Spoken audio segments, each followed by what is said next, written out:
A lot of listeners to the podcast are the wrong side of 30. A lot of the athletes you're working with are the right side of 30. Not all of them. There's still hope for anyone that does listen. It's, especially in endurance. Like, I think people can rediscover themselves in their 30s, which is great.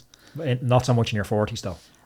I haven't got there yet. So maybe I'm speaking to myself here. Maybe this is my own psychology talking into myself. But does the fueling requirements change as we age? 30 to 40 to 50 to 60? I think energy requirements do change as you get older. So, rates of energy expenditure often drop off in older populations. Your rate of muscle protein synthesis can often drop off in older populations. So I think as you start to age, there are additional considerations more than anything else. So maybe your base energy requirements may be slightly lower, but also as a result of your protein synthesis dropping off, you might need to increase your protein intake to still try to maintain the muscle that you have, which is especially important when you look at age-related degenerative diseases like sarcopenia or muscle wastage. Ultimately, we want people to be aging really well. We want them to be healthy. We want them to have function, be able to get up and down the stairs and go and socialize and meet their friends. And if we start to see too much muscle wastage, it can start to negatively impact function. I might not be able to get up and down of a chair, as basic as it sounds. And there's really good regression analysis on this, where if you can benchmark your current activities at your age and do a regression as to what you won't be able to do when you're older. So I can't remember the exact stats, but if you can't deadlift your body weight at age 40, you're not going to be able to stand up out of a chair without help age 80. Stuff like that. It's wild. If you can't do 10 long arm chin ups age 40, you're not going to be able to put a overhead suitcase in a carry-on age 80. Oh, you sound more familiar with that than me. The only thing I will say is, our bodies are incredibly adaptable bits of kit. And, you can always start to, like we said it before, you can start to expose it to these stresses and it will adapt. So, even if you're in your 40s, I don't think it's too late if you're in your 50s, but you have to put in the work. It's, real health and performance, you build it. And it, sometimes it is a brick by brick approach and saying, well, what can I do today? It's not going to, I'm not going to all of a sudden go from no pull-ups to 10 pull-ups, but can I do an assisted band pull-up and start to progressively overload that and progress that over time? And I think that's one thing I would say to absolutely everyone. Like, it is never too late. There's always opportunities. Don't be afraid of coming in on the very beginning, right at the start line, because you can start to build up pretty fast, and those little wins really do compound. So you mentioned protein being an extra consideration as you age. Is there ballpark? So you said around 2 grams per kilogram of body weight for your non-masters athlete. But as we progress, as we go from 40 to 50 to 60 to 70 to we've 80-year-olds listening to the podcast, how would they start to benchmark how much they should increase that 2 grams per kilogram? I still think that 2 grams per kilo is a good target. I typically, when we see the older population, I think, we see activity drop off, lifestyle, whatever demands it might be. I think it's more about creating opportunities to maintain that, because I think we're seeing a drop off in people's actual intake more than anything else. Okay. So there's good progression, lots of new and novel foods coming out. I think you'd want to be living under a rock to not to see, you go into the local, corner shop or newsagent, and all of a sudden there's protein bars, you get protein milks, you get protein in everything. But I think there's more availability now. So I think for those aging populations, I would just be more conscious as opposed to saying eat more. Like, what can I do to still hit 2 grams per kilo now? And I think they'll be in a really, really good place. Does the source of protein matter as long as it's full chain aminos? So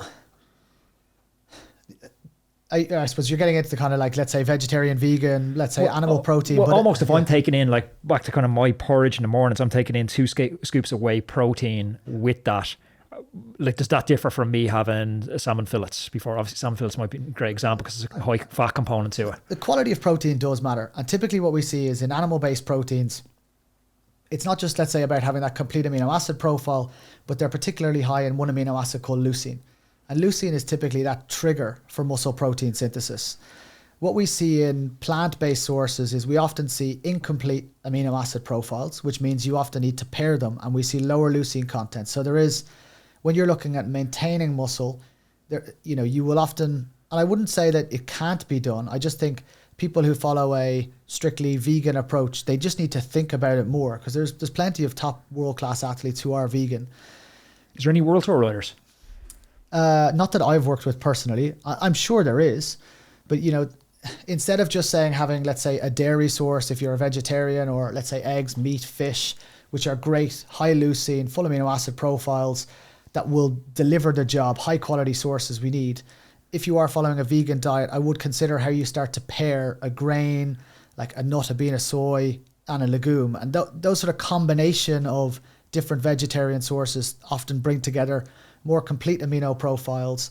So it's always a balance in terms of what your preferences are. And people take different choices for ethical reasons as well. You have to respect that. I think your animal-based products are often, they require less effort to hit those targets. And again, the responses that we see from a muscle protein synthesis perspective are, they're tried and tested. We know we can deliver the results. A little bit more thought over here, and you probably need to consume more. But, I would encourage people to try consume, when I'm saying 2 grams per kilo of high quality protein. Are you consuming chicken, fish, eggs, dairy? Yes. And is varying the source important? I think varying the source is important, but for different reasons. If we're looking at our gut and our microbiome, and you're far more intelligent people than me, like Jamie, who we spoke about earlier, speaking about this, including a variety of foods in our diet and that biodiversity, it really helps our overall gut health. And so I think we can't look at these things in isolation, and we've got to look at, let's say, that whole system and, where the different roles they're playing. Is there supplements that are common? The vegan, vegetarian sort of just got that triggered in my head, because every vegan I know is taking quite a few supplements. And it got me wondering, I know we're into an era of personalization now, where especially WorldTour riders are getting blood panels, they're looking for deficits, and they're plugging holes with specific supplements for those deficits. But nutritionists I've spoken to in the past almost universally would endorse creatine as a supplement, but they wouldn't necessarily be WorldTour cycling specific nutritionists like you. Is creatine something that riders should take? And if so, what else should it be taken with that in the stack? Yeah, I mean, we can go a million and one different directions here. If we look at creatine is an incredibly well-researched supplement. We know that it can have impacts on both strength and power, but I would say also for the general listener, more recently, cognitive ability. Yeah, I've seen the Alzheimer's research around it. So, I would encourage, and I spent a lot of time working in rugby, and we didn't look at it just from a strength and power perspective, but we also looked at it, because those guys were getting concussed. Yeah.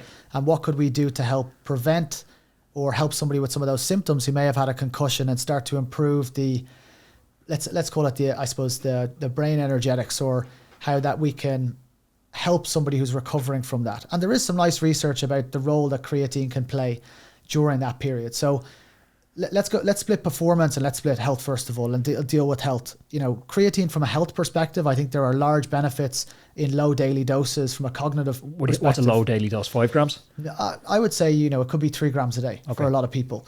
3 to 5 grams a day, and particularly in the elderly population who you might be concerned about things like Alzheimer's or cognitive function. Basically, my parents, I've never had that thought until the penny just dropped right now, going, why am I not telling my parents to take this? Absolutely. I mean, it's something, I've had that discussion with my parents. I think it's incredibly valuable, and it's it's not that expensive. It is quite easy to consume. The cheapest supplement in the world. Yeah, and that's where people need to not get confused. Just because it's cheap doesn't mean it's ineffective.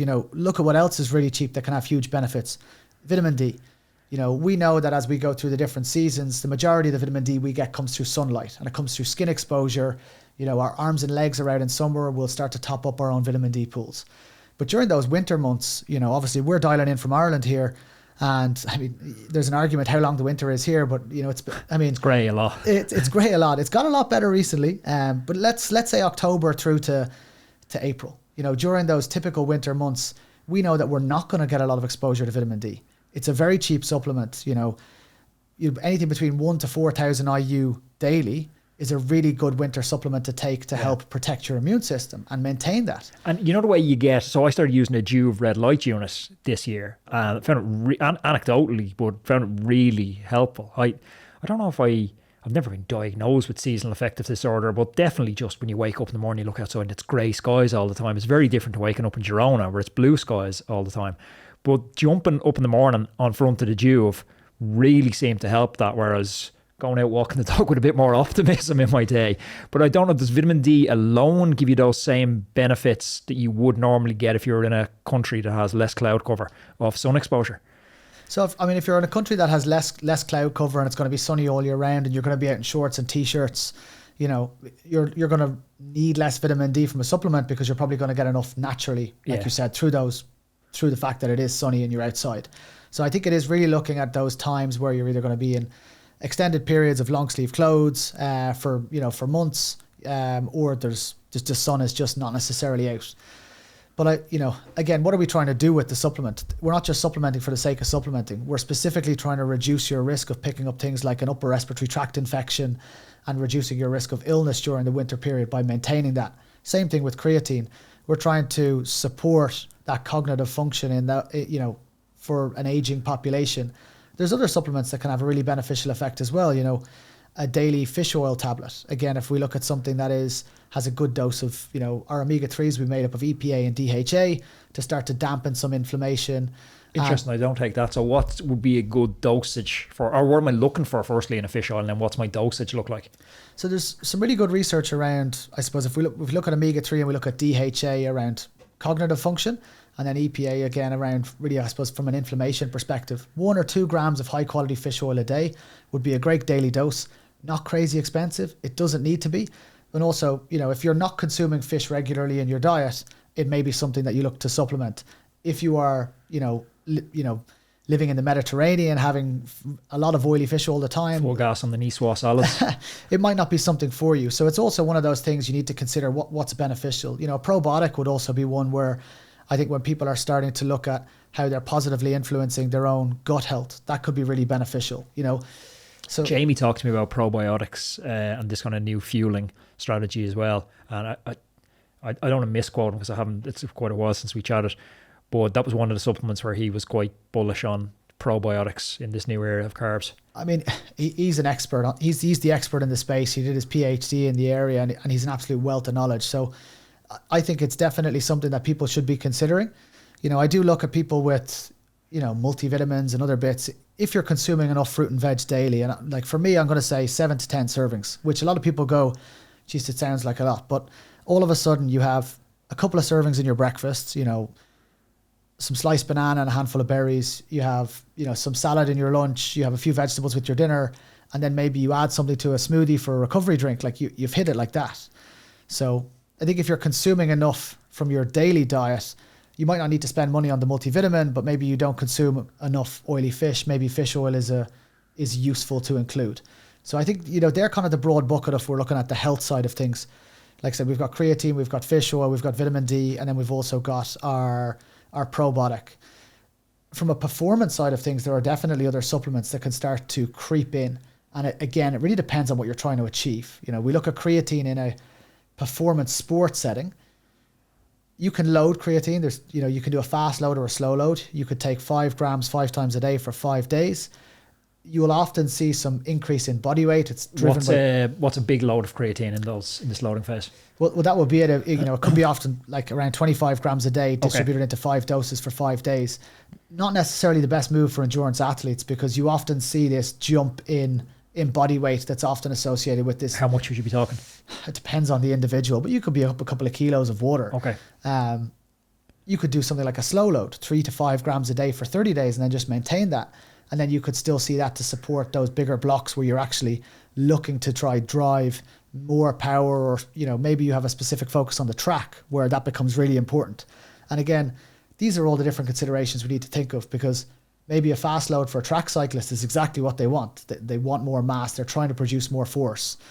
Whereas a road cyclist, there are different implications. A quick word from today's sponsor. A few years ago, I came out of my local coffee shop after a long winter spin to find my Cafe Lock on the ground, sliced clean in half. My pride and joy bike, it was gone. Just like that, a small fortune in kit, and frankly, part of my identity as a cyclist, it disappeared in seconds. If you've ever had that sick feeling in the pit of your stomach, even imagining your bike getting stolen, wrecked or damaged mid-travel, it's not just a possession. It's your freedom. It's your fitness. It's your sanity on tough weeks.